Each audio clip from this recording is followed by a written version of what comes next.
The chandeliered ballroom of the Grand Astoria Hotel pulsed with chatter, laughter, and the clinking of champagne flutes. Dresses shimmered like spilled starlight, and the air smelled faintly of roses and expensive cologne. Tonight wasn't merely another society gala, it was the revival of a long-forgotten tradition called the Bride's Minute. The rules were simple. If absurd, a man under pressure to marry could declare his search in public. The family then granted him exactly 1 minute to choose his bride with a single kiss. It was half spectacle, half social trap, designed less for romance and more for gossip columns. And tonight, the victim was Alexander Grant. At 28, Alexander was the heir to the Grant shipping empire, a business sprawling across ports and oceans. But despite his business acumen and effortless charm, his grandfather had grown tired of his bachelor status. "Marry or lose your inheritance," the old man had said, pounding his cane against the mahogany floor of the Grant estate. So now, under the golden glow of chandeliers, Alexander stood at the center of the ballroom as the crowd pressed close, waiting for the show. "You have 60 seconds, darling," cackled his grandmother from the dais, voice sharp as crystal. "Find your bride." The orchestra stilled. Time seemed to contract. Alexander's pulse raced. He wasn't reckless enough to wander into this blind, he had a plan. His dearest friend, Clara Montgomery, had agreed in hushed tones just 2 nights ago to help him dodge disaster. Clara was elegant, kind, and pragmatic. Though they'd never been in love, she had promised to step in as a temporary fiancé. "Better me than some fortune hunter," she had whispered with a conspiratorial smile. She had promised to wait by the orchestra, in a pale blue gown. All Alexander had to do was walk to her, kiss her, and let the storm pass. Easy. Except nothing in Alexander Grant's life was ever easy. 40 seconds, someone shouted, making the crowd titter. His gaze swept the crowd. Faces blurred, laughter swelled. Then, there, pale blue silk, just left of the orchestra, glimmering under the lights. Relief flooded him. He strode forward, cutting through the sea of onlookers. Every eye followed. He reached her, seized her waist, and without hesitation pressed his lips to hers, a decisive kiss, the kind meant to silence doubt. The ballroom gasped. 1,000 whispers rose like sparks from a fire. When Alexander drew back, breathless, ready to reassure Clara, his heart stopped. It wasn't Clara. The woman staring up at him was not his longtime friend. Her hazel eyes were wide in shock, her lips parted, her dark hair swept up with tiny pearls threaded through. Her dress was the same shade of pale blue, yes, but she was a stranger. For a second, the world stopped spinning. Then came the slap. Her palm cracked against his cheek so loudly the chandeliers seemed to shiver. The crowd erupted in a frenzy of laughter, gasps, and delighted screams. Oh my heavens, Alexander kissed her. Not Clara. Her. Who is she? This is a scandal if I've ever seen one. Alexander's grandmother wheezed with laughter, nearly toppling from her chair. Well done, boy, didn't see that coming. Heat flooded his face, both from the sting of the slap and the mortification. He spun toward the stranger, words tumbling. I thought you were Clara, she finished, her voice low, sharp. I'm not Clara. Alexander followed her gaze across the room. His stomach sank. There stood Clara, the real Clara, frozen in place on the opposite side of the ballroom, her pale blue gown shimmering like accusation. Her hand was pressed to her mouth, her eyes wide in horror. The orchestra struck up a mocking little flourish, and laughter surged. Again, the woman he had kissed turned, skirts swishing, and stalked away from him with regal fury. For the first time in his gilded, charmed life, Alexander Grant had no idea what to do. The gossip spread faster than spilled champagne. By morning, every society page screamed about the wrong kiss. Photographers had caught the exact moment of impact. Alexander's lips pressed to the startled strangers, her hand raised mid-slap. Memes, caricatures, editorials, it was everywhere. And the worst part, nobody knew who she was. The mystery deepened when invitations revealed she hadn't even been on the guest list. Alexander's grandfather fumed. Clara avoided his calls, and Alexander, face still faintly sore from her hand, found himself haunted by the image of those hazel eyes and the cold fire in them. He needed to find her. He did, 2 days later, in the most unexpected of places, the city's public library. She was standing on a stepstool, sliding a book onto the shelf, when Alexander spotted her. No ball gown, no pearls, just a simple blouse and skirt, her hair tied back. You, he blurted, startling her so badly the book slipped. He caught it just before it hit the ground. Her eyes narrowed. "Oh no, not you again. I owe you an apology." He set the book gently on the table. "I thought you were someone else. It was a mistake. A very public, catastrophic mistake." "You don't say." She crossed her arms. "Do you make a habit of assaulting strangers at galas?" Alexander winced. "If I said no, would you believe me?" "Not remotely." He ran a hand through his hair, exhaling. "Please, just tell me your name." She hesitated, then muttered, "Isla. Isla Bennett." The name rang no bells. Not society, not business. Just, ordinary. "Isla," he repeated, as though tasting it. "Well, Isla, allow me to grovel. Publicly, if necessary. I'll sign a statement, tell the papers it was entirely my fault." Her lips twitched, almost a smile. "You think I care what the papers say?" Alexander blinked. "Don't you? Not even a little. Unlike you, I don't live my life in their pages." That disarmed him more than the slap had. He found himself staring, curious. "Then what do you live your life in?" She glanced at the shelves around her.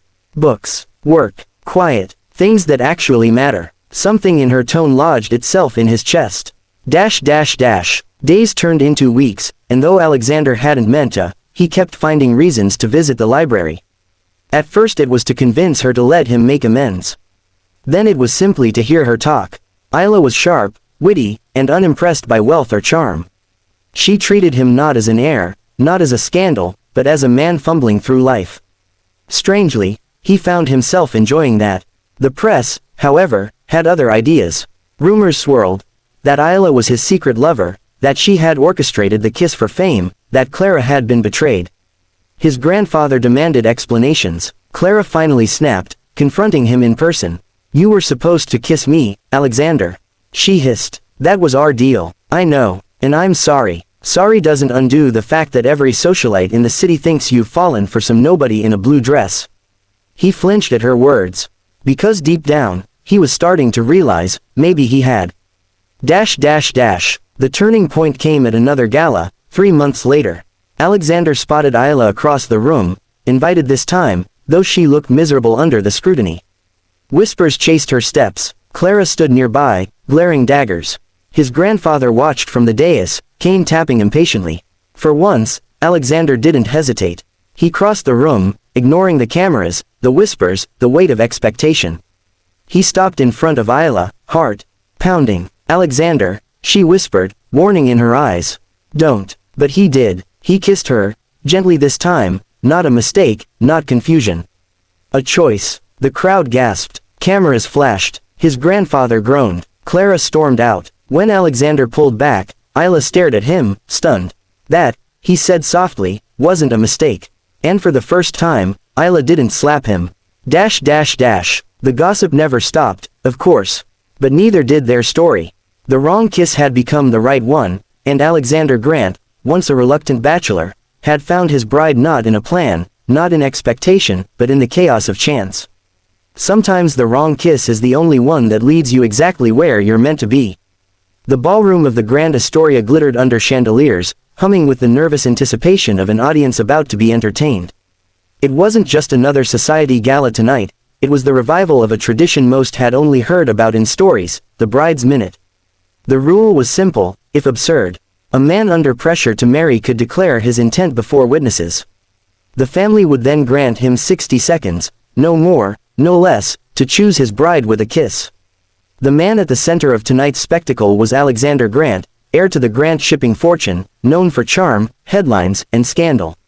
His grandfather had forced his hand, marry within the year, or lose the empire. And so, under hundreds of watchful eyes, Alexander stood at the center of the ballroom floor, pulse thrumming. "You have 1 minute, darling," cackled his grandmother from the dais, tapping her cane. "Choose wisely." The orchestra went silent. The crowd pressed in, hungry. But Alexander wasn't walking blind into this trap. He had a plan. His best friend, Clara Montgomery, had agreed to stand in as a temporary fiancé. Clara was graceful, dependable, and practical. They weren't in love, but she'd whispered only 2 nights ago, "Better me than some schemer." She promised she'd be waiting by the orchestra in a pale blue gown. All he had to do was find her, kiss her, and let the storm pass. 30 seconds, someone shouted. Scanning the crowd, he found her, pale blue silk shimmering to the left of the orchestra. Relief surged. He cut through the guests, every step echoing. The eyes of society followed. He reached her, seized her waist, and kissed her, firm, decisive, a kiss to end all speculation. Gasps rippled. The crowd buzzed like struck bees. When Alexander pulled back, bracing for Clara's steady smile, his stomach dropped. The woman staring back at him was not Clara. Her eyes were hazel, wide with outrage. Dark hair swept up with tiny pearls framed a face he'd never seen before. Her lips, parted in shock, trembled for only a heartbeat before her hand flew up. The slap cracked across his cheek so loudly it silenced the orchestra. The ballroom erupted. Alexander Grant kissed the wrong woman. Who is she? This is scandalous. Alexander's grandmother nearly toppled from her chair laughing. Well done, boy, didn't see that one coming. He reeled, mortified. I thought you were. Clara. The stranger spat. I'm not Clara. His gaze darted across the room. There was the real Clara, standing frozen on the opposite side of the ballroom in her pale blue dress, eyes wide in horror. The orchestra struck up a mocking flourish. The crowd laughed and applauded like they were watching theater. And the stranger, skirts swishing, stormed out of the ballroom without another word. Alexander Grant had 30 seconds to choose his bride. And he had chosen wrong.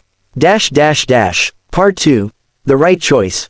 By morning, the scandal had spread everywhere. Newspapers screamed, the wrong kiss. Heir to Grant Empire chooses stranger over longtime friend. Caricatures of Alexander mid-slap graced cafe windows. Society gossips were feasting. Worst of all, no one knew who the mystery woman was. She hadn't been on the guest list. She'd appeared, been kissed, delivered the most famous slap in recent memory, and vanished. Alexander couldn't stop thinking about her. He found her 2 days later at the public library. She stood on a stepstool, shelving books, her gown replaced with a simple blouse and skirt, hair tied back. You, he blurted. She nearly dropped the book. Oh no, not you again. He stepped closer, contrite. I owe you an apology. Do you? Her eyes narrowed. Or do you just want to save face in the papers? No, I mean yes, I need to explain. But I also, he swallowed. I need your name. She hesitated, then said, Isla. Isla Bennett. Isla, he repeated, as if testing how it felt. Well, Isla, please let me make this right. You can't. You humiliated me in front of half the city. I humiliated myself too, he muttered. That's something. She gave him a look so sharp he almost laughed from nerves. Against reason, Alexander returned the next day. And the next. Isla was sharp, witty, unimpressed by money or headlines. She treated him not as an heir, but as a nuisance who insisted on helping shelve books.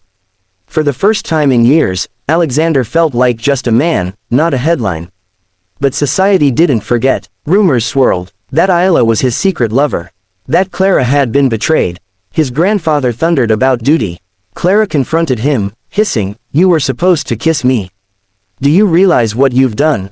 Yes, Alexander said quietly. I think I do. 3 months later, the city buzzed with another gala. Isla, invited this time, stood stiff in a corner, clearly uncomfortable beneath the scrutiny. Clara watched her with venomous eyes. Alexander's grandfather sat like a judge, cane tapping. For once, Alexander didn't hesitate. He crossed the ballroom, ignoring whispers, ignoring Clara's glare, ignoring his grandfather's sigh. He stopped before Isla. Alexander, she whispered, warning in her eyes. Don't. But he did. He kissed her. Not a mistake this time, not confusion, not tradition. A choice. Gentle, sure, his heart laid bare in front of them all. The crowd gasped. Cameras flashed. Clara stormed out. His grandfather groaned. When Alexander pulled back, Isla stared at him, stunned. That, he said softly, wasn't a mistake.